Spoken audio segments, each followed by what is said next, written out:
Di situ aku baru kenal yang namanya kalau hidup itu nggak cuman kayak cari nama, cari suka, cari apa. Mulai di situ kayak yang oh ya hidup gue harus berdampak. Kita nggak bisa menyalahkan juga generasi sekarang yang kita bilang lembek pengennya instan segala macam karena mereka memang terlahir semuanya udah ada ya kan. Yeah.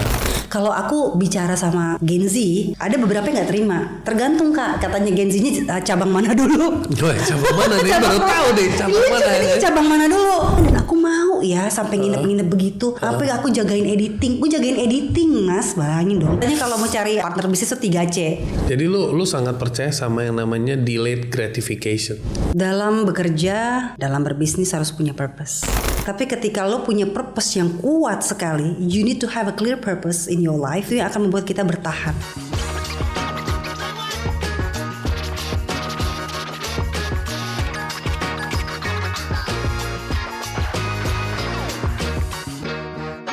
Panasonic Gobel Awards winner for the best news presenter hadir hari ini. Public speaker juga, impactful entrepreneur juga, a strong and jovial and kind woman, Dian Mirza. Welcome. Amin. Didoain banyak loh. Thank you nih, thanks for having me. Thanks for coming.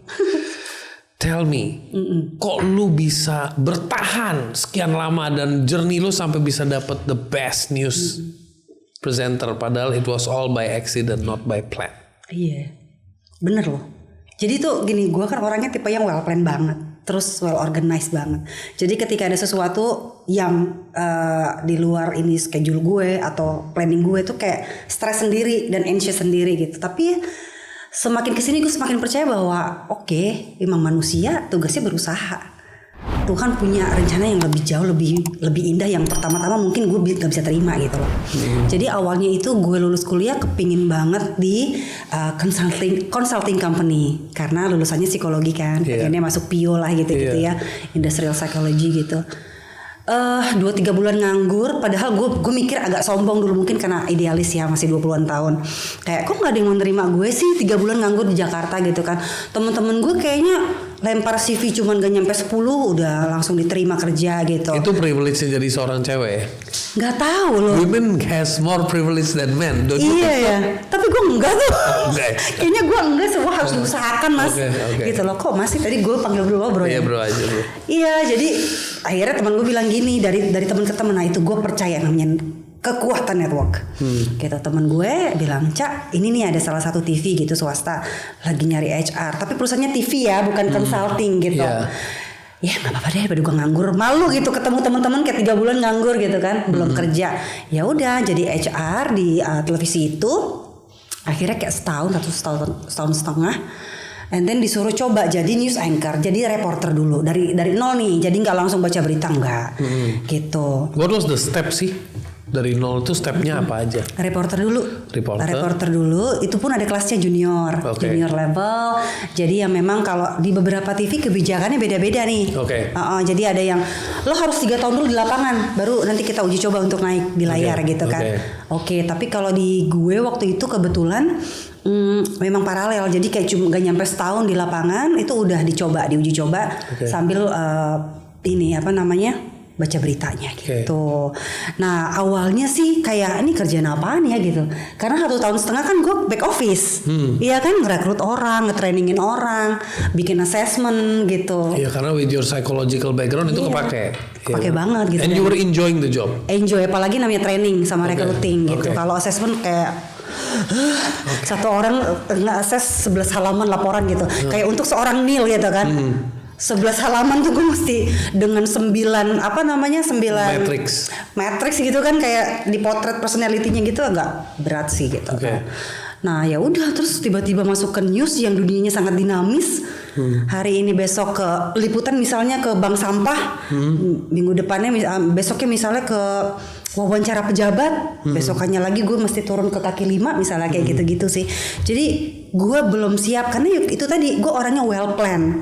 Nah dunia news itu, dunia pemberitaan itu, dunia jurnalis sangat amat dinamis dan bisa dadakan, mendadak dangdut. Dan itu gue harus siap. Nah mental gue diasah di situ sih. Dan what was the greatest fear at that minute? Apa tuh fear lu kayak, aduh will I make it? Is this a good future? Atau gimana? Ada kayak gitu-gitunya. Kelihatan ini gak sih? Kelihatan kayak culunnya gitu loh. Gitu. Kelihatan gimana ya? Kayak gue pantas gak sih masih ada kata-kata kayak gitu gitu, karena it wasn't my goal to be a news anchor or a TV journalist at that time. Dan gue belum setahun itu tuh gue kayak, lo bayangin ya kerja tapi lo kayak deg-degan tiap hari, ini gue besok tugas apa ya, tuh tengah malam tuh deg-degan karena kan kadang on call gitu kan. Duh, kok gue belum ditelepon ya, besok gue liputan apa, kayak gitu tuh deg-degan. Karena you need time to prepare kan. Even 1 jam juga perlu gitu. Iya setengah perlu. jam juga Dan perlu. itu enggak, kadang-kadang tuh kayak bisa enggak 15 menit lagi kita on air lo laporan di sini. Kayak gitu sih. Nah, yang paling life changing experience itu ketika aku di liputan bencana. Waktu itu 2009-2010 ya, yang gunung meletus itu yang Merapi. Oh ya, oke. Sampai aku di sana 10 hari ya, kena ispa sih pulang-pulang gitu. Tapi aku bukan mikirin itunya, tapi kayak wow gitu ya. Kerjaannya kayak gini ya, bener-bener ya high risk. High risk. Tapi disitulah memang mungkin ininya ya, challenge-nya gitu. Then you see things differently. Iya banget. Di situ aku baru kenal yang namanya kalau hidup itu nggak cuman kayak cari nama, cari suka, cari apa. Mulai di situ kayak yang oh ya hidup gue harus berdampak. Mungkin bukan berdampak kasih uang orang ya gitu, tapi kayak berdampak minimal aku kasih info, nih loh di daerah ini ada kejadian seperti ini. Mungkin kita kasih tahu ke publik, kita berharap publik tahu, pemerintah tahu, bisa kasih bantuan. Gitu, lebih ke situ sih, kayak yang oh ya gue menanamkan bahwa oh ya pekerjaan ini pekerjaan yang mulia gitu sih. Dan bertahan sampai 2000. Sempet kayak kalau di dunia kayak news anchor gitu banyak politiknya nggak sih? Kayak oke, you are a rising star, terus ada yang mau jegal lu, terus ada nggak sih? Ada banget, kok tahu sih? Nggak kan nanya doang. Ada sebenarnya, aku Kan I think in every company has politics, every company has itu. Maksudnya it's happening even in school. Mau jadi ketua kelas or whatever during my time itu aja udah ada politics ya. Iya benar banget bro. Gitu. Jadi dulu itu gue sempat ngalamin, apalagi waktu tahun awal-awal gitu ya. Aku merasa masih belajar, masih nanyain diri aku pantas apa enggak sih gitu di profesi ini. Ada ya aku taunya belakangan. Ketika misalnya ada beberapa orang masuk, dapat privilege.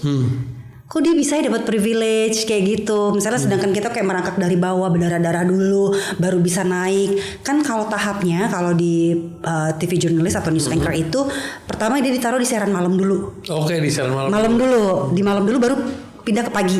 Habis ke pagi prime time siang sama sore. Nah itu kalau bisa zero mistake di situ. Oh, dan jadi kalau yang malam itu yang paling toleran. Kalau pagi masih oke. Karena taping. Iya. Nah, pagi udah mulai live tuh, pagi siang sore, apalagi sore yang nonton udah berat-berat kan, udah ibaratnya tuh udah audiensnya udah beda gitu, educational levelnya juga udah beda gitu ya. Jadi kalau bisa zero mistake dan udah dikasih dialog-dialog yang agak berat.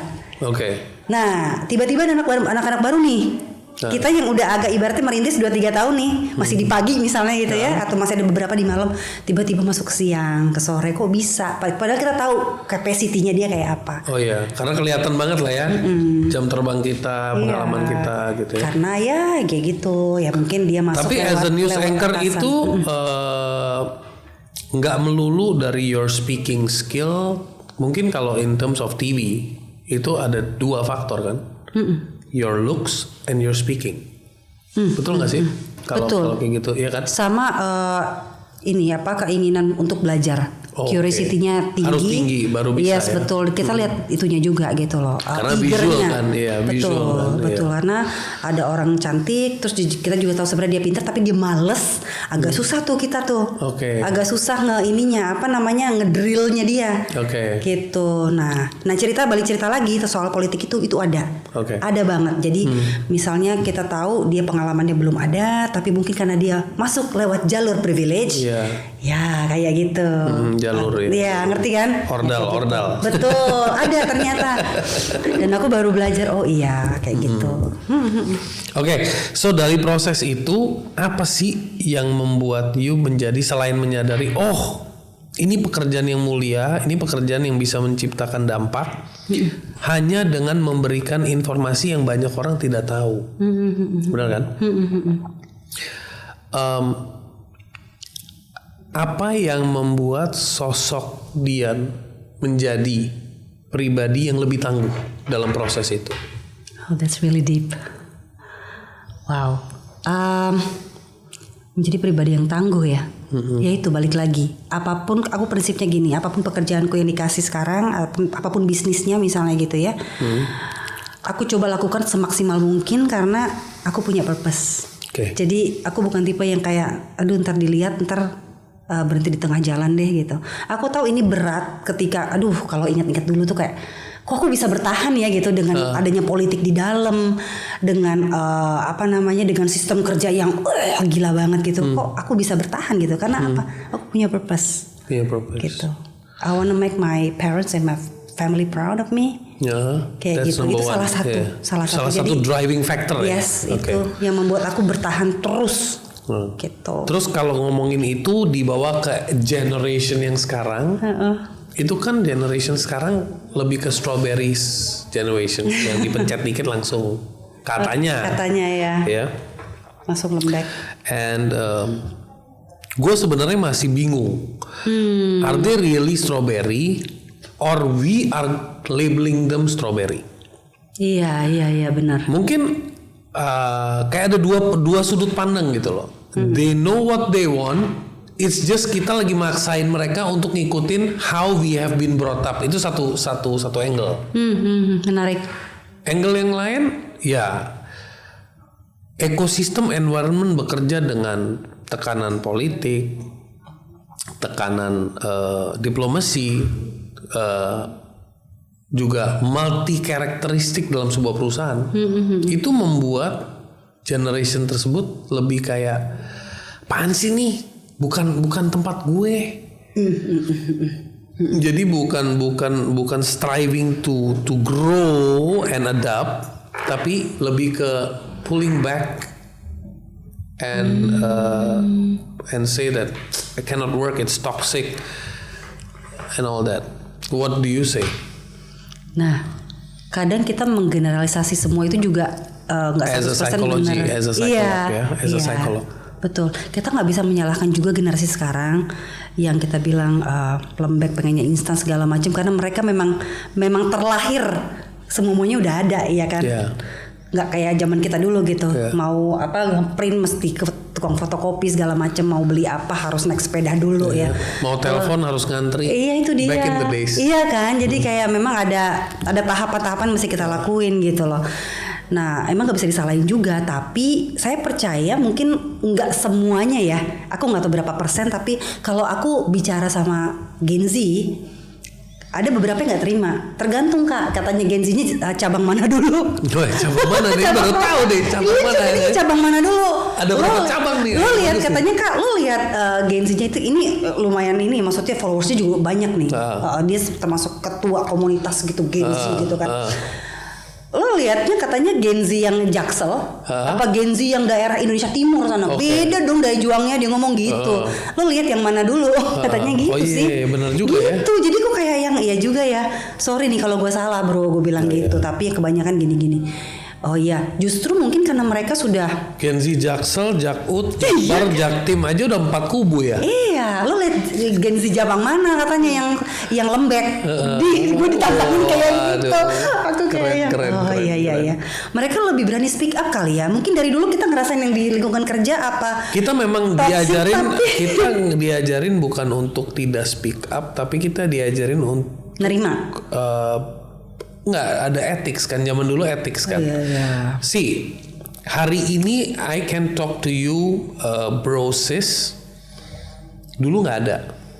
Dulu kakak atau bu, ya kan? Zaman sekarang a person 75 years old bisa dipanggil bro sama orang 45 years old. Oke. Zaman sekarang. Orang 45 years old bisa dipanggil bro sama umur 20 years old. Lebih linian ya. Berarti kan egaliternya dapat nih. Sekarang nih eranya udah era egaliter. Kalau di US was already there. Iya betul. You don't call me with any bro or sis, just call me Sunil, I call you Dian. That's it. Iya. Whether you are 70 or you are 30, just call name, right? Sekarang eranya lagi ke situ. Iya sih. Jadi I think kalau ngomongin psikologi ya basically dulu kita punya ethics yang diutamakan, tapi ethics itu membuat dampak ada yang kita menahan diri. Jadi kita belajar bertahan sih sebenarnya. Menahan diri, belajar bertahan. Iya betul. Tapi negatifnya karena ditahan-tahan jadi stres nggak sih? Iya, tapi stresnya itu leads to depression dan lain-lain. Either it makes you depressed or it makes you strong. Ya. The key is betul. Handling, coming back to news for example, reading good news is one thing. Reading bad news gimana rasanya? Sedih kan? Sedih. But how do you keep up with all that dynamic feeling in the whole day? Awal-awal nggak bisa manage emosi, nangis. Dan akhirnya ditayangin sama bos gue. Oh ya? Cuma beritanya doang. Gitu. Oh ya? Wow. Padahal kan itu kan spontaneous. Ya? Sampai akhirnya karena udah mulai bisa manage beberapa temen, bahkan senior aku ya, dia nggak mau tuh liputan-liputan kayak di pemakaman kayak apa gitu, nggak mau karena dia nggak bisa, nanti gue nangis gitu, lo aja deh Cak gitu. Kayak gitu sih. Nice. Iya benar, jadi kayak ya kalau dibilang Gen Z sekarang nggak semuanya saya percaya, nggak semuanya gitu, tapi kalau misalnya kita lihat mereka lebih bisa speak up, dan aku sih lebih kayak gini loh, lebih ke daya bertahan dan daya juangnya kali ya yang mau aku encourage ke mereka gitu, karena nggak ada yang instant. Karena mereka tuh lebih kreatif dan lebih pintar dari kita, gue tuh percaya banget gitu. Betul. Dan cepet banget sebenarnya kalau diarahin, cepet banget. Cuman ya kalau ini pengalaman pribadi aku nggak tahu kalau misalnya di tempat lain ya, tim aku yang Gen Z itu kalau aku arahin cepet banget, tapi memang agak kurang inisiatif, jadi mesti disuruh dulu, benar-benar dikasih tahu A B C D F G-nya. Habis itu agak hitungan kerjaan sih. Kalau dulu sih aku nggak hitung, jadi kayak weekend suruh masuk sama bos, ya udah masuk aja dulu tuh. Kalau sekarang tuh beberapa jam 5 sore udah nggak angkat telepon gue. Udah kayak hourly labor ya. Labor jam-jaman. Kayak gitu sih. Dian, kalau kita ngomongin tentang perjalanan, you look back sebelum dapat Panasonic Gobel Awards. Remember that moment deh, pull back gitu. Go back to that moment. Apa sih emotions, feelings, thinking yang you rasain when you were receiving that award? I should be proud of myself. Should or you were proud? I should be more proud. More proud, wow. Karena aku terlalu keras sama diriku. Wow. Gitu. Terlalu keras, terlalu menuntut tinggi sekali, dan merasa nggak pernah pantas. Oke. Gitu. Bahkan untuk receiving that award aja tuh aku kayak masuk ke nominasinya aja deh sebagai nominator. Itu aku nggak pernah nyangka dan nggak pernah seambisi itu. Karena banyak yang lebih bagus dari aku. Aku merasa pengalamanku belum, kapasitasku belum sebesar mereka-mereka yang masuk nominasi. Dan koordinatorku tuh, seniorku pernah ngomong, kamu harus punya target itu. Apalagi kamu di TV, telepon itu kan RCTI paling gede, paling besar, nomor 1. Itu highest viewer ya. Betul. Chance kamu untuk bisa masuk ke sana dan mendapatkan award itu besar ada. Gue bilang nggak mungkin lah Mbak, kok ngomong itu nggak mungkin lah. Dan aku nggak ambisi ke sana. Dan pada saat pertama kali aku masuk nominasi, aku mendorong ada salah satu senior untuk masuk. Go for it. Aku salah satu yang mengontek-ngontek untuk wawancara ini, wawancara majalah lah, radio segala macam. Tapi ketika ada pengumuman loh, nama aku yang masuk. Padahal aku nggak dipromot sama sekali gitu. Jadi kayak, kok bisa ya gitu. Dari situ, nah, aku percaya dari situ bahwa Tuhan nggak pernah tidur. Wow. Mungkin ya ini bonus dari usahaku bertahan selama ini di situ. Nah ini menarik. Dari cerita you kan tadi, you di satu sisi bilang you terlalu keras sama diri you. Iya. Ya kan? Berarti punya standar yang sangat tinggi. Betul. Di satu sisi. Karena selalu membandingkan sama orang lain. Iya. Dan selalu nggak pernah merasa I'm enough. Yep. Maksudnya I'm good enough. Betul. Iya kan? Jadi lebih ke I'm not good enough. I have to work harder. Right? Iya. Oke. Anehnya, bahkan you said, okay, I will promote or I will push my senior. Tapi pokok the other person lah ya. The other person, bukan yourself gitu. I know I'm not gonna make it. I'm not ready yet. Yes. I'm not good enough. Yep. Ya kan? And then you masukin orang lain. You were bukan masukin tapi lebih kayak encourage orang lain. Betul. Dan universe malah ngedorong you, malah make you the star istilahnya gitu ya. Nah di sini pertanyaan saya adalah kita tuh sebenarnya kalau dalam pekerjaan itu as a woman, as a man, as a woman itu lebih baik fokus on having a target, a goal, atau fokus on consistent progress. Menarik. Tapi kalau dari diriku sendiri ya mungkin lebih ke yaitu consistent on progress.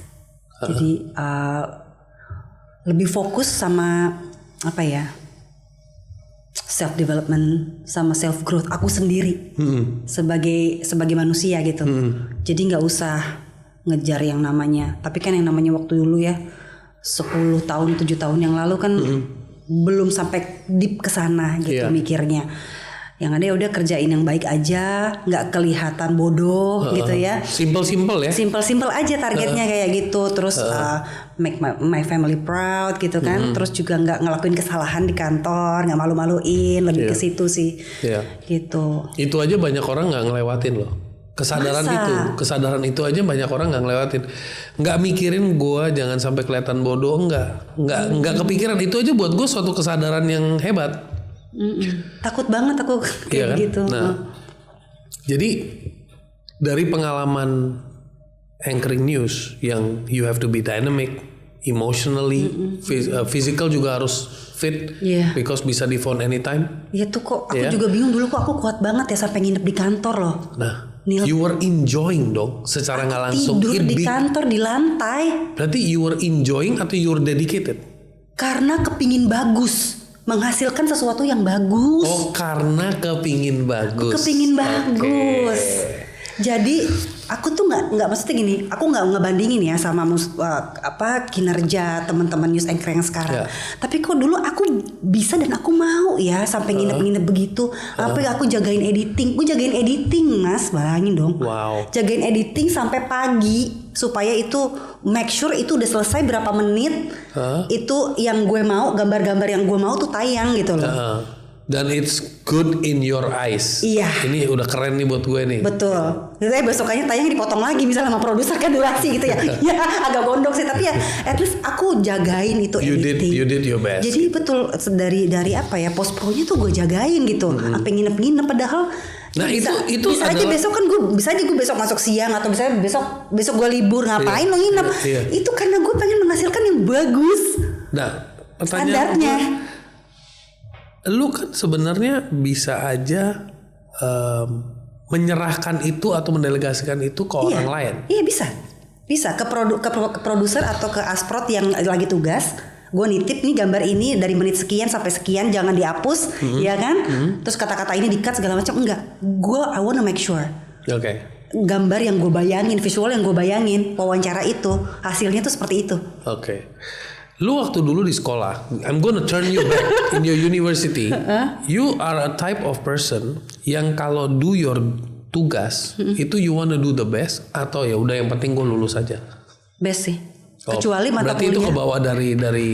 Kecuali mata kuliah yang aku anggap memang susah sekali, ya dapatnya juga nggak apa-apa deh, yang penting lulus gitu. Tapi yang sekiranya aku bisa sebisa mungkin dapat A atau B gitu. Dan ya bisa nongkrong dari pagi sampai perpus tutup. Wow. Kayak segitunya sih. Gue kayak juga kok gue kuat banget ya belajar, kok gue kuat banget ya kerja gitu. Nah sekarang kan banyak sekali yang namanya ada kata-kata kayak misalnya generalis dan spesialis. Misalnya Sunil seorang spesialis video editor. Tapi kalau disuruh syuting kamera, dia merasa itu tugas lain. Di era sekarang ya. Paham. Kayak dicacah banget gitu kan. Terus misalnya dia disuruh jalan nenteng kamera bareng sama talent gitu. Si editor yang ikut, dia bilang ngapain gue harus ikut? Padahal si editor ngikut kan karena dia bisa kasih angle, nanti editingnya bakal begini. Bisa betul, kan? Iya. Jadi tapi what do you say with that condition today sama dulu? Karena mungkin aku tipe orangnya ya harus dijalanin, itu adalah proses, ya gue jalanin aja Nil gitu loh.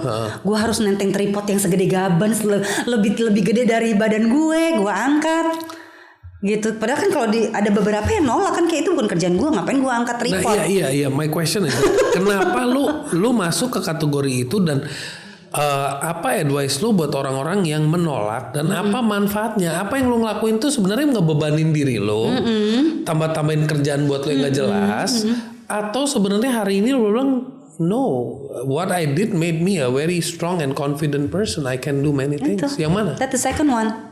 Lu yang jawab dong, jangan gue. Emang maksud gue kenapa singkat ya? Karena gue pikir ya gue harus ngelewatin tahap itu untuk menjadi seseorang. Gue harus ngelewatin tahap itu kali ya. Untuk menjadi apa? Untuk menjadi seseorang itu. Seseorang yang gue anggap enough. Oke. Iya kan? Ya mungkin ya itu gue harus nenteng tripod dulu. Oke. Tadi lu bilang self development itu penting buat diri kita. Penting.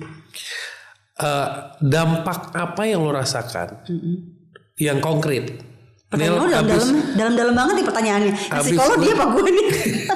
Abis gue nerapin atau nyadarin dan melakukan dan mempraktekkan dan terus belajar tentang self development, karena self development is a road till you die. Iya, benar. Terus kan you develop yourself. Betul.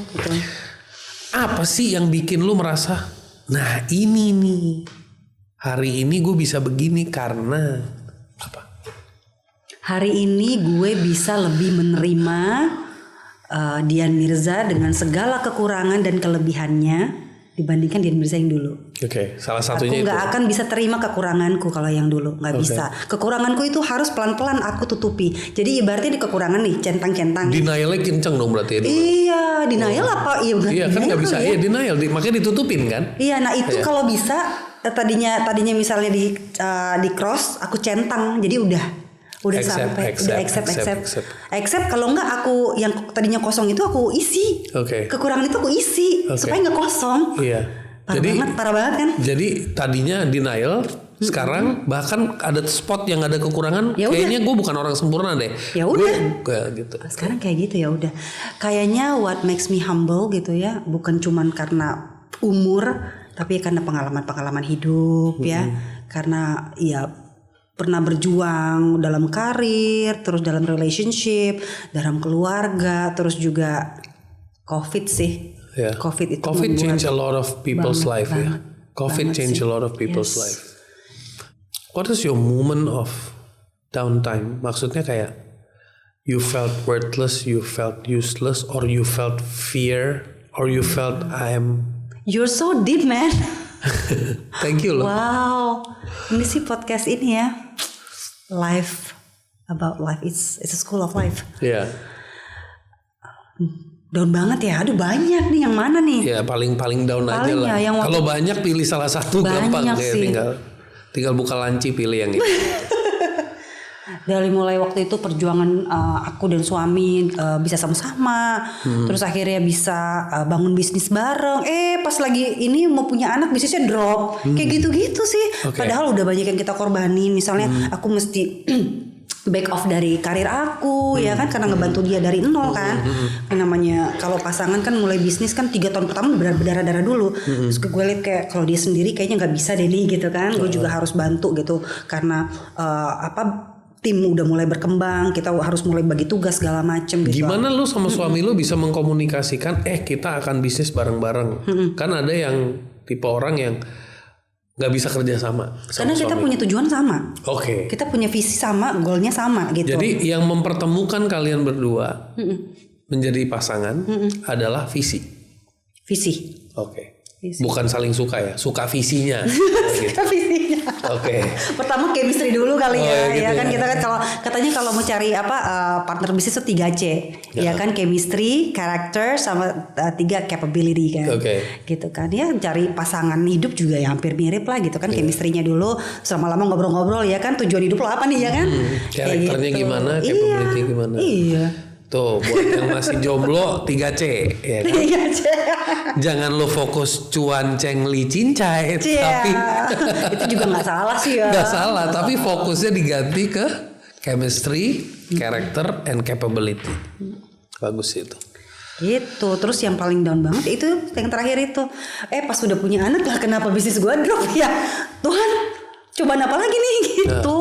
Oke. Gitu sih. Sempat shaken ya kayak gitu ya. Sedih banget tuh, kayak bukan mantap lah makan tabungan. Oke. Itu sempat kayak aduh gimana nih gitu, karena kan aku sama suami kan juga sandwich generation juga kan, Neil, jadi kayak mesti banyak yang disupport juga. Ini gimana ngomongnya nih gitu. Berarti highly responsible ya, two individual yang highly responsible to their families ya. Karakternya juga hampir sama, pejuangnya sama, fighternya sama, tanggung jawabnya sama. Jadi kayak dia laki-laki satu-satunya di keluarga, gue anak pertama gitu kan. Ada orang tua sama adik gue mesti gue support gitu. Terus gimana ngomongnya, bilang ma bulan depan gak gue kirim ya kan, kasihan gitu nih. Oke. Jadi mau nangis deh. Tapi itu you should share, no? I sold everything, I started from zero and today I am back.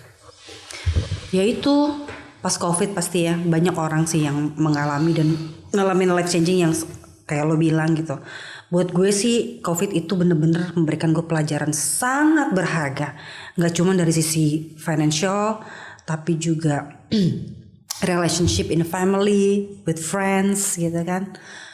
Jadi kayak ya Allah kenapa kasih challenge lagi nih ketika nggak cuman gini loh, kesehatan itu ternyata kesehatan itu melebihi segalanya kan. Memang kalau kita punya pekerjaan, punya activity banyak juga, punya ibaratnya punya uang yang bisa kita nikmati. Kalau sehat kan kalau nggak sehat nggak bisa kita nikmatin ya betul, gitu. Betul. Tapi kenapa masih sekarang ya Allah gitu pas aku punya anak gitu kan, jadi dan ada beberapa orang juga maksudnya di keluarga yang ibaratnya harus aku support gitu. Jadi itu adalah momen nano-nano dong hari.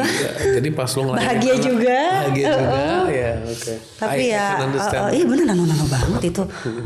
Di sisi lain harus fokus sama kesehatan, tapi di sisi lain kayak yang sayang kita jual apa lagi? Bulan depan kita jual apa lagi? Wow, kayak you went through that ya? You went through that? Iya. Like every single asset yang udah nggak bisa di hold, you sell to survive. Sampai mikir kayak yang makanya waktu pas amit gitu ya Bang Bay, ada beberapa kan memang pasangan tidak bisa survive kan pada saat COVID katanya gitu. Tapi ya maksudnya kayak salah satu faktor ekonomi sih memang yang membuat itu situasi. Iya pasti sih. Tapi ya pada saat itu ya bener kita harus bounce back lagi, gimana caranya nih, apalagi yang bisa kita lakuin nih gitu. Tapi ya percaya aja anak punya rezekinya sendiri gitu ya. Dan pasangan suami istri yang katanya kan kalau berantem mulu nggak harmonis kan rezeki nggak datang. Iya. Kayak gitu. Jadi kita bener-bener harus memperkuat ini. Sadar, itu dengan sadar. Bener-bener iya. Dan bener-bener itu yang memperkuat kita lagi kayak yang kita harus bounce back ini. Apa yang mesti kita lakuin gitu pelan-pelan. Jadi internalnya you fix. Memang nggak sebanyak dulu. Berarti internal you sama husband ngobrol. Kita jangan sampai berantem nih, jangan sampai depres nih. Iya. Jadi salah satunya harus nguatin. Iya. Begitu aku down dia nguatin, begitu dia down aku nguatin, saling ini. Wow. Kayak gitu, gimana caranya? Karena kita nggak bisa ceritain ke keluarga kita kan? Iya benar-benar. Nggak bisa dong. Mereka juga bergantung sama kita ya kan ibaratnya. Kita juga harus kuat. How long did it take? Berapa lama did it take from you feeling that you are falling, and then you finally bounce and you say, wow, what happened God? Belum. What happened God-nya positif ya? Wow, you did it gitu. Enggak, sempat marah. Oh, sempat marah. Sempat marah. Bukan what happened di bawah, what happened di atas. Maksudnya? Kan kalau di bawah kita marah nih. Marah. What happened God? Tapi kan begitu kita coba pelan-pelan naik. Akhirnya dibukain jalan. Jadi kita ngomong lagi, wow, what happened God? Beda kan, wow-nya beda nih. Iya. Itu dia sih. How long? Makanya kenapa? Berapa lama ya? 2-3 tahun kali ya. Wow. 2-3 tahun dari anak Itu gua. lumayan loh. Itu lumayan. Kan aku bilang aku kan nggak highly accepted person kan. Iya. Suamiku sangat fleksibel dan highly accepted. Jadi ketika itu kenapa sih gitu? Aku pikir tuh kita udah kayak udah mulai stable gitu kan, makanya kita decided to have a kid gitu kan. Kenapa sekarang sih gini? Ya itu mungkin katanya dia tuh bisa gituin aku gitu suamiku. Mungkin Tuhan mau lagi kita berjuang lagi. Dia nggak puas ngeliat kita kemarin itu. Dia mau kita berjuang lagi. Nanti kasih rezeki lagi yang lebih dahsyat. Kayak gitu loh. Dia bisa gituin aku. Wow. Gitu loh dengan kata-katanya dia. Dan kata-katanya kayak cocokan dia jadi motivator. Dan akhirnya it happened. It happened, right? Walaupun belum kemarin-kemarin ya. Tapi Nil, it's on the way. Ini lagi beranjak lagi lah. Beranjak lagi pelan-pelan lah. Gitu. Wow. Sis. Yes bro. Lu sempat tadi ngomong kalau lu selama perjalanan lu berkarir itu lu melalui proses dan banyak orang datang, dia kayak udah shortcut dalam sebuah position. Learning yang lu dapat dari situ apa? Pastinya kekuatan untuk bertahan. Satu, daya tahan ya. Daya tahan pasti. Daya juang. Betul. Terus kapasitas diri kita juga diperbesar. Oke. Dan percaya bahwa yang instan-instan itu nggak bertahan lama. Terbukti ya. Sangat terbukti dan udah banyak banget gitu. Kalau di lingkungan gue sendiri sih. Gitu. Tapi memang pada awalnya mungkin kita tidak bisa menerima itu. Karena kita merasa kita sudah berjuang, kita sudah kerja keras mati-matian. Kok orang lain yang dengan gampangnya kok bisa ya lebih cepat dari gue gitu. Ini gitu lu sih. setuju nggak filosofi ini berjalan di hidup juga? Iya sangat. Jadi orang yang cepat sukses, cepat bahagia, cepat ini nggak bakal cepat bahagia aku nggak tahu. Maksudnya kalau semuanya sukses bahagia yang digantungkan sama materi ya maksud gua. Karena bahagia itu kan ada dua, internal eksternal. Ya. Jadi kalau segala sesuatu yang cepat itu belum tentu bisa bertahan, dan segala sesuatu yang lambat punya potensi untuk memiliki kesuksesan yang lebih bertahan. Betul? Setuju Banget. Dan itu kata-kata orang tua gue sih sebenarnya gitu. Percaya aja bahwa orang yang cepat naik belum tentu juga bertahannya lama kok. Oke, gitu. Karena ini udah kayak orang main lari ya. Yang jago sprint belum tentu jago maraton. Yang jago maraton belum tentu jago triathlon. Jadi ya kadang gini juga loh. Aku juga mikir kenapa aku tipe orang yang memilih jalan yang susah. Terkadang ya mikir ada jalan yang mungkin yang lebih gampang, tapi pilihnya yang susah. Karena aku suka berproses. Suka berproses. Oke. Gitu. Walaupun ya dalam menjalaninya itu nggak gampang memang. Suka berproses dan kita menunggu dalam proses itu, menunggu dan memupuk harapan itu tetap ada, menghidupi mimpi itu ketika berproses itu. Nah itu serunya ya. Itu serunya. Itu mempertahankan mimpi lo dan goal lo itu tuh ketika diuji berkali-kali ya kan, dibentur berkali-kali tetap jalan terus. Nah itu. Jadi lu sangat percaya sama yang namanya delayed gratification. Nah itu percaya banget. Nah lu bisa nggak kasih tips buat gue, buat yang nonton? Enggak lah, lo lebih expert dari gue. Gitu. Balik kali. Pembelajaran lu dalam perjalanan hidup lu yang membentuk lu menjadi seorang presenter yang handal, and impactpreneur, and also public speaker. What are the fundamental tips? Dalam bekerja, dalam berbisnis harus punya purpose. Oke. Kalau kita hanya berjalan sesuai ujung-ujungnya, kalau bisnis ujung-ujungnya duit, kalau karir ujung-ujungnya fame, cari nama gitu ya. Nanti akan ada saat ketika kita di challenge gitu, kita akan berhenti. Oke. Tapi ketika lo punya purpose yang kuat sekali, you need to have a clear purpose in your life. Itu yang akan membuat kita bertahan. Mau di apapun, digempur seberat apapun masalahnya, pasti akan tetap bertahan dan kita bisa tetap punya mimpi itu dan goal itu untuk kita achieve. Oke. Gitu sih. Jadi kalau purpose itu apa Kak Dian gitu kan, kadang-kadang kalau ngomong sama misalnya yang baru belasan tahun, awal 20-an tahun gitu kan, purpose apaan sih? Oke. Purpose itu adalah sesuatu yang ketika lo bangun pagi, lo tuh semangat banget pengen lakuin karena lo punya sesuatu yang pengen lo gini, mikirnya yang gampang adalah apa sih membuat lo tuh seneng hatinya.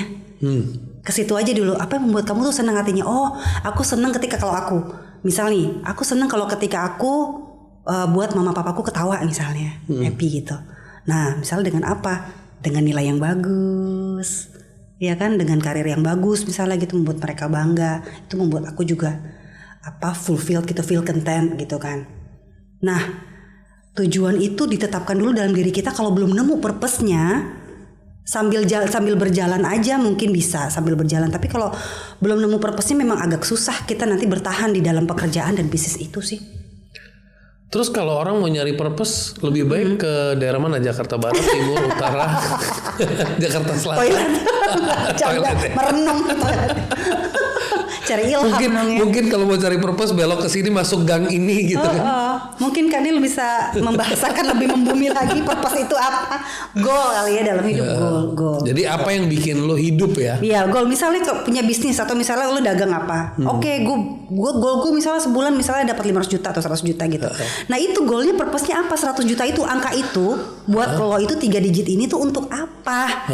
Lo mau apain? Iya, kenapa mesti 500? Kenapa mesti 100? Kayak gitu. Lo mesti gitu kan.